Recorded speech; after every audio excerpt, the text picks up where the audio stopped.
Hey, welcome to Brighter Rays, and we are looking at Malachi 2, verse 17 through chapter 3, verse 5.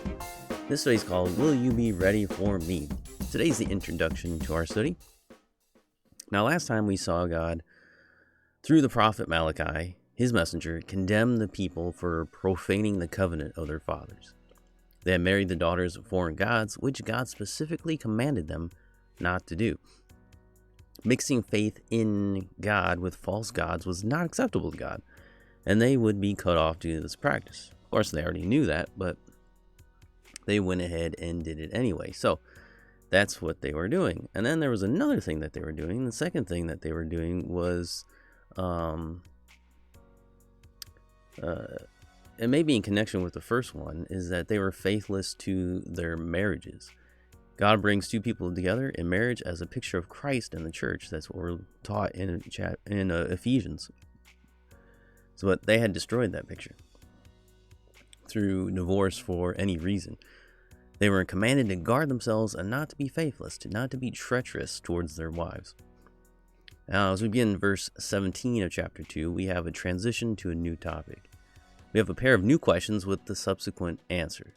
How have we worried him? Where is the God of justice? We would do well in remembering that this is God's chosen nation that is asking these questions. We would expect the world to ask questions like this. They ask these questions, don't they?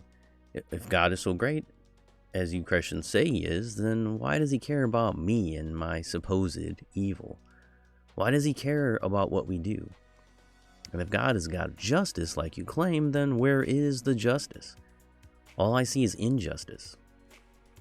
If God is really, and he really is, just, then he would have done something about what's going on.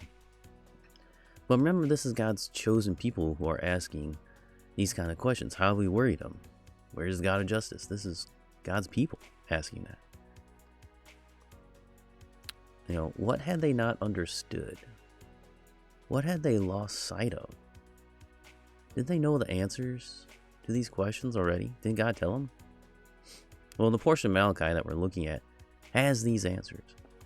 It's not a new teaching for them, though Malachi has a few more specific prophetic details that elaborate on the age-old answers. In Malachi 2:17, we're going to see the questions, and in chapter 3, verses 1 through 4, we're going to find God reminding them that he is sending his messenger before him, and then he will come. And finally, in verse 5, God mentions the justice that they wonder about as he pronounces judgment on their evil. So that is the game plan for this week. Come back next time. We'll take a look at where is the God of justice. We'll look at the questions that these people begin to ask of God.